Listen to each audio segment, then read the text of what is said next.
တခါတလေကြရင်ဒါထုတ်ထားတဲ့ဒီဥပဒေပိုင်ရှင်တွေကပဲဒီထုတ်ထားတဲ့ဥပဒေကိုဖောက်ဖျက်တတ်တာဆိုတာကိုတော့ကျွန်တော်အနေနဲ့ဒါသိထားမြင်ထားရလဲရှိရဲ့အဲ့အတွက်ကြောင့်မလို့သူတို့ပြောတဲ့အတိုင်းဒီ system ကြီးတစ်ခုကအလုပ်ဖြစ်လာမှာလားအလုပ်မဖြစ်လာမှာဆိုတာကိုတော့ကျွန်တော်တို့သိများမကြမီရပ်ပိုင်းအတွင်းမှာပဲကျွန်တော်စောင့်ကြည့်လေးလာအကဲဖြတ်သုံးသပ်ရမယ်လို့လူတိုင်းမှာကိုအားပေးတဲ့ကမ္ဘာဖလားအသင်းသတင်းဆိုတာရှိရဲ့ကျွန်တော်တို့လည်းကျွန်တော်တို့အားပေးတဲ့အသင်းသတင်းဆိုတာရှိရဲ့အဲ့အတွက်ကြောင့်မို့ကျွန်တော်တို့အားပေးတဲ့အသင်းတွေကဘယ်လိုစီကံမျိုးတွေဖောက်ဖျက်ခဲ့လဲတစ်ဖက်ကိုနဲ့လာရှင်ပြိုင်တဲ့အသင်းတွေဟာရောဘယ်လိုစီကံမျိုးတွေဖောက်ဖျက်တာလဲဆိုတော့ဒီ rule of the six ကိုကျွန်တော်တို့သိထားမယ်ဆိုရင်ကျွန်တော်တို့ပြန်ပြီးတော့အငင်းပွားနိုင်တယ်ကျွန်တော်တို့ဒါ fair ဖြစ်မဖြစ်ကိုကျွန်တော်တို့ပြန်ပြီးတော့သုံးသပ်နိုင်တယ်အဲ့လိုမျိုးလောက်ရက်ကလည်းဒါမှားတယ်လို့ဒါကျွန်တော်အနေနဲ့တော့တတ်မှတ်တယ်ပေါ့နော်ဘာပဲဖြစ်ဖြစ်ကျွန်တော်အာဆင်နယ်လောက်ခဲ့ရင်လည်းဒါမှားတယ်လို့တတ်မှတ်မယ်ဘာလို့လဲကျွန်တော်တို့ကကိုယ်အသင်းကိုအားပေးတော်ညာလည်းပဲဘောလုံးရဲ့ရက်တာကိုကြည့်ချင်တာဗျာဘယ်လိုပဲဖြစ်ဖြစ်ဘောလုံးရဲ့ရက်တာကိုကြည့်ချင်တာအဲ့ရက်တာပြတ်သွားမယ်ဆိုရင်တော့ကျွန်တော်ကတော့ဘယ်အသင်းကိုပဲဖြစ်ဖြစ်ဒါသဘောမတူဘူးပေါ့နော်ဒီအချက်ကတော့တော်ကိုအရေးကြီးရယ်ပေါ့နော်တကယ်ပွဲချိန်မြင့်တက်လာတဲ့အချိန်မှာကိုယ့်ရဲ့ဒါမစင်မကျင်ပြုတ်မှုလိုက်တဲ့အပြုတ်မှုတစ်ခုကအတင်းတင်းစာလုံးအတွက်ဒါဆုံးရှုံးမှုကြီးမားမားဖြစ်သွားနိုင်တယ်ဆိုတာကိုလည်းကစားသမားတွေအနေနဲ့မမေ့သင့်ဘူးလို့ကျွန်တော်အနေနဲ့တော့သုံးသပ်တယ်ဗျဂိုးသမားကဒါဒီ rule ကိုလက်လွတ်စပယ်တတိတစ်ချက်လွတ်လိုက်တာနဲ့ဒါ set speed လို့ corner မျိုးရသွားနိုင်တယ်အဲ့ set speed လို့ corner မျိုးတွေကဘယ်လောက်အငြင်းများလဲဆိုတာဒါလူတိုင်းလည်းသိနိုင်တယ်အဲ့အတွက်ကြောင့်မို့ဒီ rule ကလည်းဒါအနေအများဆုံး rule ဖြစ်တယ်အားလုံးပဲမင်္ဂလာပါခင်ဗျာ live by night channel လေးကိုပြန်လည်သက်သွင်းနေကျွန်တော်လီယိုကနေအားလုံးနှုတ်ခွန်းဆက်သလိုက်ပါတယ်ဒါ2026ကမ္ဘာဖလားပွဲမတိုင်မီ FIFA နဲ့ဒီဘောလုံးစီးမြင်ရေးဆွဲသူတွေပေါ့နော်ဒါ IFAB လို့တော့ခေါ်တယ်ဒီလိုအဖွဲ့အစည်းကနေပြီးတော့ဒီ2026ကမ္ဘာဖလားပွဲမစတင်မီမှာသူတို့စီးမြင်အသစ်တွေရေးဆွဲထားတဲ့စီးမြင်6ချက်ကိုကျွန်တော်အနေနဲ့ဒီနားနေပြီးတော့တင်ပြပေးချင်ပါတယ်စီးမြင်နံပါတ်1ဒါကတော့ VAR ပေါ့နော်အဓိကကတော့ VAR ပဲVAR ရဲ့လုတ်ပိုင်ခွင့်ကပို့ပြီးတော့ကျဲလာမယ်ဆိုတော့ဘာကြီးကျဲလာမလားလဲဆိုတော့ဒါအရင်က VAR ကဒါ goal တို့ penalty တို့ rightly ဒါ red card တို့နောက်ကြတော့ mistake identity တို့ဒီလိုကိစ္စရပ်တွေမှာအဓိကစစ်ဆေးနိုင်တယ်2026ဒီ World Cup မှာတော့ဒါဒုတိယအဝါက second yellow card လို့ခေါ်တဲ့ဒါအနီကပ်ဖြစ်နိုင်တဲ့ဆုံးဖြတ်ချက်တွေကိုဘာပြန်စစ်နိုင်မဲဆိုပြီးတော့ဒါစီကံထပ်ထွက်လာတယ်ပေါ့နော်အရင်တော့ဆိုဒါကွင်းလက်ထိုင်ရပဲဆုံးဖြတ်တာခုဆိုရင်တော့ VAR ပါဒီနားမှာပို့ပြီးတော့တွင်ကြဲပါဝင်ပတ်သက်လာတယ်အဲ့ဒါဘာကြောင့်လဲဆိုတော့ဒီပြောရမယ်ဆိုတော့ကျွန်တော်တို့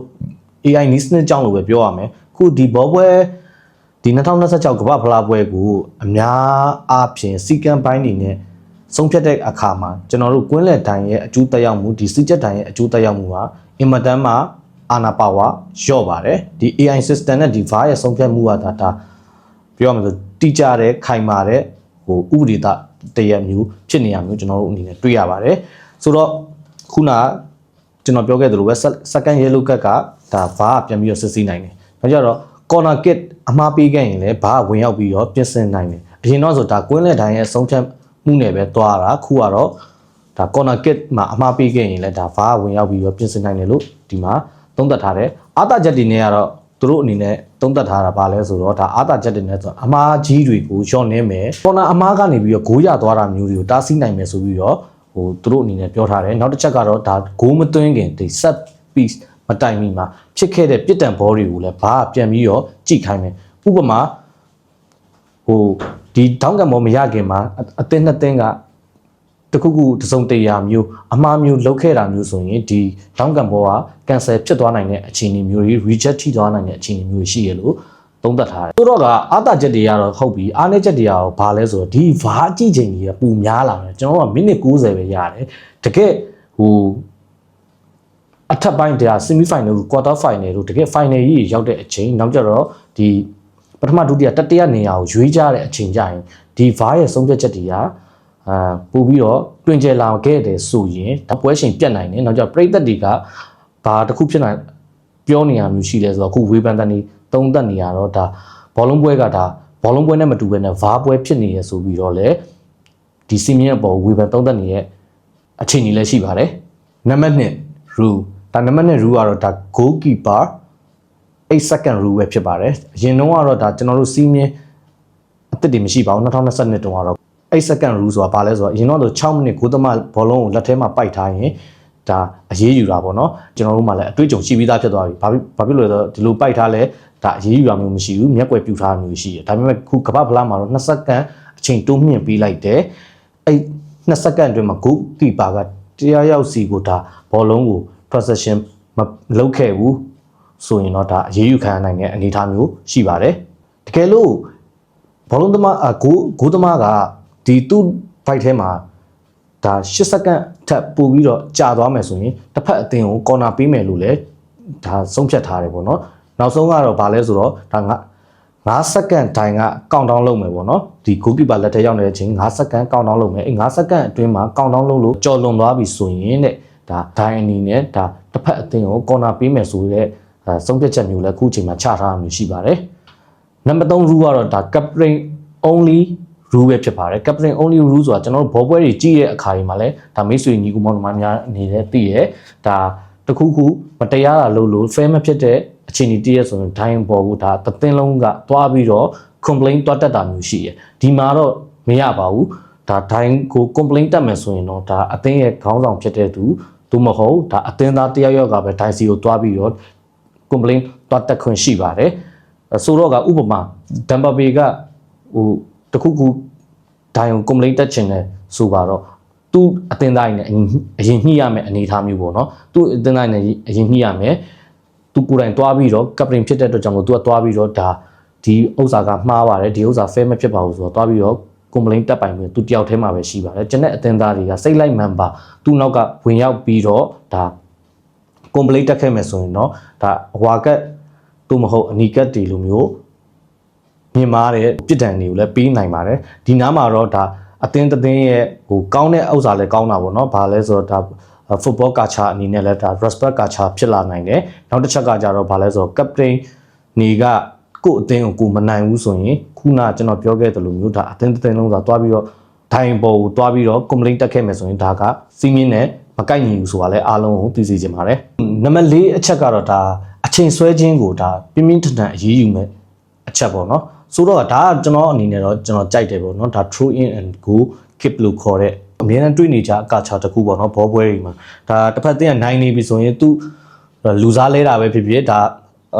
ဒဏ်ရာရသွားတာဖြစ်ဖြစ်အရန်ကိုအချိန်ဆွဲတာဒါကိုယ်အသင်းလဲပါပါတယ်သူများအသင်းလဲပါတယ်ဒီလိုမျိုးအချိန်ဆွဲတဲ့အနေအထားမျိုးရှိရဲအဲ့လိုမျိုးဖြစ်နေတဲ့အချိန်ကျရင်ကိုအချိန်ကျရင်ပေါ့နော်ကျွန်တော်ကြည့်နေရတဲ့ဒါဘောလုံးပွဲတန်ဖိုးရဲကျတယ်လို့မျိုးနောက်တစ်ခုအဲ့လိုမျိုးလောက်ရက်ကလည်းဒါမှားတယ်လို့ဒါကျွန်တော်အနေနဲ့တော့တတ်မှတ်တယ်ပေါ့နော်။ဘာပဲဖြစ်ဖြစ်ကျွန်တော်အာဆင်နယ်လောက်ခဲ့ရင်လည်းဒါမှားရလို့တတ်မှတ်မယ်။ဘာလို့လဲဆိုတော့ကျွန်တော်တို့ကကိုယ်အသင်းကိုအားပေးတော်ညာလည်းပဲဘောလုံးရဲ့ရက်တာကိုကြည့်ချင်တာဗျာ။ဘယ်လိုပဲဖြစ်ဖြစ်ဘောလုံးရဲ့ရက်တာကိုကြည့်ချင်တာ။အဲ့ရက်တာပြတ်သွားမယ်ဆိုရင်တော့ကျွန်တော်ကတော့ဘယ်အသင်းကိုပဲဖြစ်ဖြစ်ဒါဟိုသဘောမတူဘူးပေါ့နော်။ကျွန်တော်ပွဲပေါ်ခန်းစားချက်မတူဘူးဆိုတာကိုလည်းဒီနာသိစေချင်တယ်။ခုပြောချင်တာတော့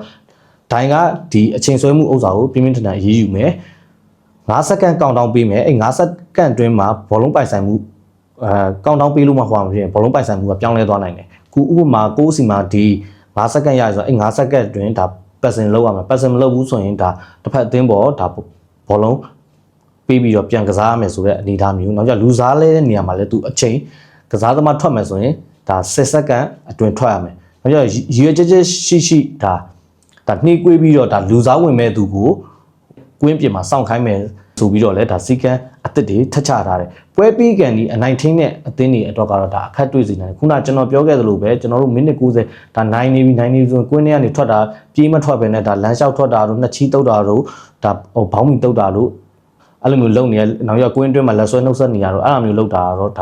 ါဒီစီမင်းစီကံချက်ကတော့ဒီလိုမျိုးထုတ်လိုက်တာတော့ကမ္ဘာဖလားမှာကောင်းတယ်လို့ကျွန်တော်အနေနဲ့တော့သုံးသပ်တယ်အဲ့ဒါကြောင့်မလို့ခုလူစားလဲပြီဆိုလဲဒါအမြန်ထွက်ကမယ်ဒါနှစ်ကိုထွက်လို့မရဘူးဒီလိုမျိုးနှစ်ကိုထွက်မယ်ဆိုလူစားလဲတဲ့သူကကွင်းပြင်မှာ10မိနစ်နေရမယ်အဲ့10မိနစ်ဆိုတာလဲဒါအားလုံးလဲသိပြီးသားအတိုင်းဖြစ်လိမ့်မယ်အဲ့10မိနစ်ဆိုတာလဲဘိုးပွဲမှာအများကြီးဒါပြောင်းလဲသွားနိုင်တဲ့အနေအထားမျိုးဖြစ်ပါတယ်ကဲနံပါတ်5ကကျတော့ဒါဒဏ်ရာအတုလုပ်ပြီးတော့ဒါအချိန်ဆွဲခြင်းခုနကျွန်တော်ပြောခဲ့ရှေ့ရအချက်လိုပဲပေါ့နော် rule of number 4လိုပဲဒါဒီ5ကလည်းဒါကွင်းထဲမှာဒဏ်ရာရပြီဆိုရင်ဒါကွင်းထဲမှာအကြာကြီးနေတာမျိုးနောက်ကြရင်ဒါထန်းစင်တွေကိုစောင့်တဲ့အချိန်တွေဒီလိုမျိုးကြီးလုပ်နေရမျိုးဒါတွေကမဖြစ်တင်ဘူးအဲ့အတွက်ကြောင့်မို့ဒီ fever နဲ့ဘယ်လိုတက်လိုက်ကစားသမားဟာဒါ10မိနစ်ခန့်နေရမယ်ဆိုပြီးတော့ဟိုစီမင်းအသက်ချမှတ်လိုက်တယ်ပေါ့နော်ဒါကအချိန်ဆွဲမှု အတွက်ကိုဒါ fever အနေနဲ့ short ချတဲ့အနေထားပေါ့နော်နောက်ဆိုရင်ဒီလိုမျိုးမလုပ်ဘူးဆိုရင်ဒါတစ်ဖက်မှာဟိုတင်ထားတဲ့ဥစ္စာရဲ့တစ်ဖက်မှာလည်းလျော့သွားနိုင်တယ်ဒါဒဏ်ရာရကစားသမားတ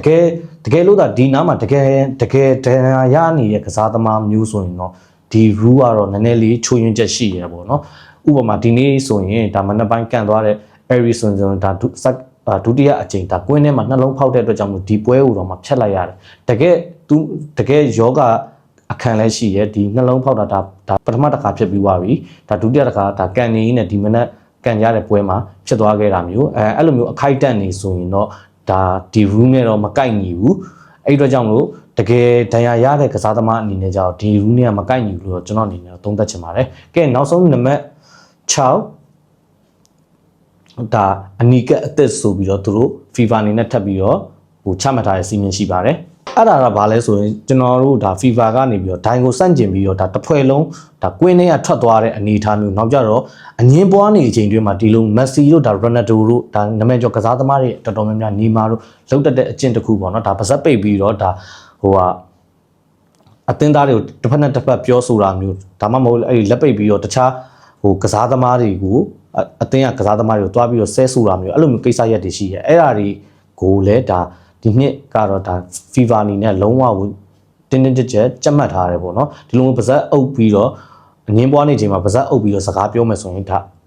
အဝါကက်လည်းပေးနိုင်တယ်လို့အနီးကက်လည်းပေးနိုင်တယ်ဆိုပြီးတော့ဒါသတ်မှတ်ထားတယ်အဲ့လိုကြောင့်မို့ကစားသမားတွေအနေနဲ့ဒီအချက်ကတော့တော်ကိုအရေးကြီးရပေါ့နော်တကယ်ပွဲချိန်မြင့်တက်လာတဲ့အချိန်မှာကိုယ့်ရဲ့ဒါမစင်မကျင်ပြုတ်မှုလိုက်တဲ့အပြုတ်မှုတစ်ခုကအတင်းတင်းစာလုံးအတွက်ဒါဆုံးရှုံးမှုကြီးမားမားဖြစ်သွားနိုင်တယ်ဆိုတာကိုလည်းကစားသမားတွေအနေနဲ့မမေ့သင့်ဘူးလို့ကျွန်တော်အနေနဲ့တော့သုံးသပ်တယ်ဗျကဲအဲ့ထဲမှာအချက်6ချက်ထဲမှာဘယ်3ချက်ကအရေးကြီးဆုံးအချက်လဲဆိုတာကိုကျွန်တော်အနေနဲ့ဒါရွေးထုတ်ပေးပါမယ်အဲ့အချက်3ချက်ကတော့ဘာလဲဆိုတော့ဒါ World Cup ပြည်သက်တွေအများဆုံးသတိထားရမယ်ကျွန်တော်တို့တွေလည်းသိထားဟိုလူတိုင်းမှာကိုအားပေးတဲ့ကမ္ဘာဖလားအသင်းဆိုတာရှိရဲကျွန်တော်တို့အားပေးတဲ့အသင်းဆိုတာရှိရဲအဲ့အတွက်ကြောင့်ကျွန်တော်တို့အားပေးတဲ့အသင်းတွေကဘယ်လိုစီကံမျိုးတွေဖောက်ပြက်ခဲ့လဲတစ်ဖက်ကိုနဲ့လာရှင်ပြိုင်တဲ့အသင်းတွေဟာရောဘယ်လိုစီကံမျိုးတွေဖောက်ပြက်တာလဲဆိုတော့ဒီ rule of the six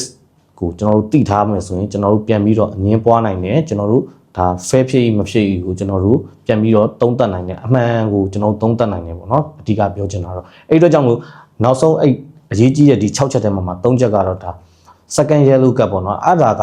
ပထမတစ်ကတ်ထိထားတယ်နောက်တစ်ကတ်ထိဖို့ဆိုတာကဒါကွင်းအတွင်းမှာအများကြီးဖြစ်ပေါ်သွားနိုင်တယ်ဒါနံပါတ်4ချက်နဲ့ပဲတွားပြီးတော့တိုက်ကြည့်အောင်ကိုယ့်ဘက်ကအဲ့လိုမျိုးတစ်ခုခုမှားယွင်းတွားလုပ်လိုက်တာနဲ့ဒါအဝါကတစ်ခါလဲထိထားတယ်ဒုတိယအကြိမ်ထပ်ပြီးတော့အဝါထိမယ်ဆိုတော့ဒါအနီကတ်နဲ့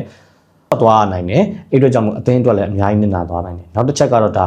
8 second rule ပေါ့နော်8 second rule ကတော့ဒါ goalkeeper 8 second rule ဒါကလည်းတတိထားရမယ်ဘာကြောင့်လဲဆိုတော့ဂိုးသမားကဒါဒီ rule ကိုလက်လွတ်စပယ်တတိတစ်ချက်လွတ်လိုက်တာနဲ့ဒါ set speed လို့ corner မျိုးရသွားနိုင်တယ်အဲ့ set speed လို့ corner မျိုးတွေကဘယ်လောက်အနေများလဲဆိုတာဒါလူတိုင်းလည်းသိနိုင်တယ်အဲ့အတွက်ကြောင့်မို့ဒီ rule ကလည်းဒါအနေအများဆုံး rule ဖြစ်တယ်နောက်ဆုံး rule ကတော့ဒါ captain only rule ပဲဖြစ်တယ်ဒါ captain တယောက်ကပဲဒါဒိုင်ပေါ်စောတကတိုင်တက်ပိုင်ခွင့်ရှိမယ်နောက်ကြတော့ဟိုအခွင့်အရေးကိုတောင်းဆိုပိုင်ခွင့်ရှိမယ် captain မှလွယ်ပြီးတော့တခြားသူတယောက်ကဒါတွားပြီးတော့ဒီအခွင့်အရေးကိုတွားပြီးတော့အသုံးချလိုက်မယ်ဆိုရင်တော့ဒါအဝါကက်ထိသွားနိုင်တဲ့အနေထားဒါမှမဟုတ်ဒီထက်စိုးစိုးဝါးဆိုအနီကက်ထိသွားနိုင်တဲ့အနေထားဆိုတော့ကျွန်တော်တို့ကစားသမားတွေတည်ထားတဲ့လို့ကျွန်တော်တို့ဟိုအားပေးတဲ့ပြည်သက်တွေအနေနဲ့လည်းဒီအချက်တွေကိုကျွန်တော်တို့သိထားတာမှားဘူးလို့ကျွန်တော်အနေနဲ့ထင်ပါတယ်ဆိုတော့ဒါ FIFA ကတော့ဒါဒီ2026မှာအသစ်ချမှတ်ထားတဲ့ဒါစီကံဒါအချက်6ချက်ဖြစ်တယ် rule 6ခုဖြစ်တယ်ပေါ့နော်သူတို့အနေနဲ့ကတော့ဒါဟိုဘယ်လိုပြောမလဲကစားပွဲကိုဒီပို့ပြီးတော့စီကံတင်ကြလိုက်တာကပို့ပြီးတော့စီစနစ်ရှိခြင်းစေခြင်းနဲ့ပို့ပြီးတော့လည်းဟိုဘောလုံးရသားမြောက်ခြင်းတယ်လို့ပြောတယ်ပေါ့နော်ဒါပေမဲ့ကျွန်တော်ကတော့နောက်ဆုံးအနေနဲ့ပြောချင်တာပေါ့နော်တခါတလေကြာရင်ဒါထုတ်ထားတဲ့ဒီဥပဒေပိုင်ရှင်တွေကပဲဒီထုတ်ထားတဲ့ဥပဒေကိုဖောက်ဖျက်တတ်တာဆိုတာကိုတော့ကျွန်တော်အနေနဲ့ဒါသိထားမြင်ထားရလဲရှိရဲ့အဲ့အတွက်ကြောင့်မလို့သူတို့ပြောတဲ့အတိုင်းဒီ system ကြီးတစ်ခုကအလုပ်ဖြစ်လာမှာလားအလုပ်မဖြစ်လာမှာဆိုတာကိုတော့ကျွန်တော်တို့သိများမကြမီရပ်ပိုင်းအတွင်းမှာပဲကျွန်တော်စောင့်ကြည့်လေးလာအကဲဖြတ်သုံးသပ်ရမယ်လို့ပြောရင်းနဲ့ပဲကျွန်တော်ရဲ့အစီအစဉ်လေးကိုဒီနားမှာပဲကျန်နာခွင့်ပြုပါအားလုံးချစ်တယ်ဗျ